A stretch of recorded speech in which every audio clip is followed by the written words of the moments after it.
はい、12M3DIY です。今日はですね、DSC モーターの修復ということで、これを説明したいと思います。はい、私、中古で、この M3 を買ってからですね、ちょっとしてですね、ブレーキ走行安定というエラーが出ました。で、発進アシストオフということで、便利に使っているこの機能がですね、使えなくなって、ちょっとどうしようかなということでいろいろ調べてみました。で、OBD2 でエラーをチェックしたらですね、DSC のポンプと、コネクターの部分が、制御装置みたいなものがですね、エラーだということで、これどういうものなんだろうということなんですけれども、DSC モーターのユニットというのは一体型になってます。モーターと制御装置というのは一体になっていてですね、左側にモーター、右側に制御基板と装置というふうになってます。で、これ、いろいろ考えてみたんですけれども、はい。こんな風な感じですね。ざっくりとした構造としては。で、モーターの中には当然ですけれども、コイルの軸があって、カーボンブラシでですね、電力を供給してモーターを回してますと。で、このモーターを回した、動力を使ってですね、ブレーキラインの、圧力を制御して、ABS、もしくは発進アシストといったような機能を実現しています。で、私のところはですね、上り坂とか下り坂とかってある地形なんですけれども、前オーナーがですね、比較的平坦な場所で、おそらく走ってたんじゃないかなということで、この DSC モーターっていうのはほとんど動かないような状態があって、それのせいでですね、もしかしたら調子が悪いのかなということで、原因はこんな風なんじゃないかと。はい。いわゆるですね、カーボンブラシが固着して、動かなくなる。もしくはエラーになるっていうケースがあるっていうのが、分かってきました。で、私の場合もそうなんじゃないかなということで、じゃあ DSC モーターの中のカーボンブラシを直せばいいんだよねというふうなことなんですけれども、これやるのにですね、ブレーキ関係のラインを取り外して、DSC ユニットを取り外して、さらにこの一体化しているものを分解、モーター分解をして、カーボンブラシを交換しますと。で、カーボンブラシを交換した後に、このユニットを入れて、ブレーキ液交換すると。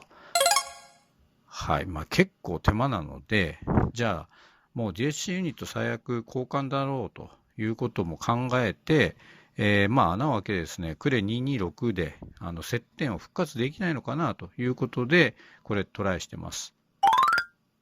はい。そうすると、さっき言ったような交換の手順全くいらなくてですね、なおかつこれ壊れてる状態は今の状態と変わらないので、じゃあもうやってみようということでやってます。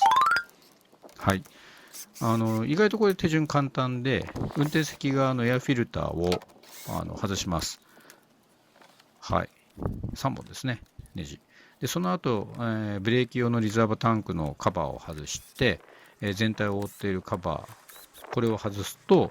DSC ユニットが現れます。こんな感じですね。で、ブレーキラインがたくさんあるので、今のこの黒い部分、これがモーターなので、ここに穴を開けていきます。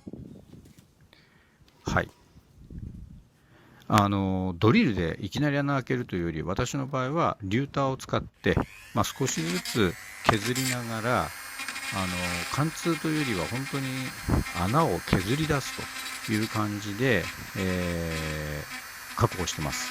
ですので、穴を確保した時間では結構時間がかかってます。これ、短縮でやってるので、そんなに時間かかってないように見えますけれども、そんなことないです。で、とにかくブレーキラインを傷つけないようにということで、気をつけて作業をしました。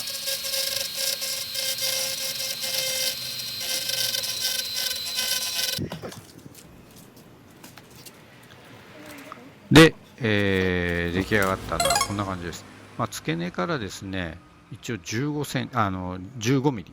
のところで穴を加工してます。そうするとカーボンブラシの場所とモーターの軸の両方を避けてですね、穴を開けられると。で、直したい部分はこのカーボンコネクタが動かないっていうのを直したいので、そこに、接点不活剤をかけたいということです。で、接点不活剤、ノズルがあるんですが、これまっすぐなったので、さっき言ったカーボンブラシに当てたいので、ノズルをこう熱を加えてですね、加工してます。で、開けた穴のところにノズルを差し込んで、その上で、クレ226を、噴射するということをしてます。ちょっとこれ分かりにくいですね。なのでちょっと写真撮ったのがありますけれども、こんな風な感じで、噴射させてカーボンブラシに当てるというようなことをしてます。で、穴に、ついた油を脱脂して、その後穴を埋めるという作業に入ります。で、穴をですね、埋めるのはパテでも全然いいとは思うんですけれども、私の場合は、はい、ここにあるように、熱に強いゴム、薄いゴムをまず置いてですね、その上に、ネオジウムの磁石で、磁石としてくっつけると、固定するという方法をとってます。そうすると簡単にその後にまた取れますし、でその上で、テープで、固定するというやり方をしています。DSC ユニットはですね、雨に濡れにくい場所にもともとありますので、これで全然十分かなと思います。はい、できた形はこんな風になります。で、接点付加剤をやった後、30分から1時間くらい時間を置いてですね、さらにエンジン何回か時間、かけるということをしたら、最終的にはエラーがなくなりました。で、その後もですね、もうずっとエラーがありません。ということで、私の場合は DSC ユニットの、故障の原因というのは、カーボン、ブラシの固着だったんじゃないかなと思います。これによってですね、DSC ユニット交換代、20万から30万くらいセーブできたんじゃないかなと思います。で、取り付けは最終的取り外しの逆の手順でやって、こんな感じで完了しましたということになります。特にですね、生活環境が変わるようなシーンでは DSC モーターとかユニットが動きが変わる可能性があります。こういうふうな場合のエラーというのは直せるものもあると思いますので、挑戦する価値はあるんじゃないかなと思います。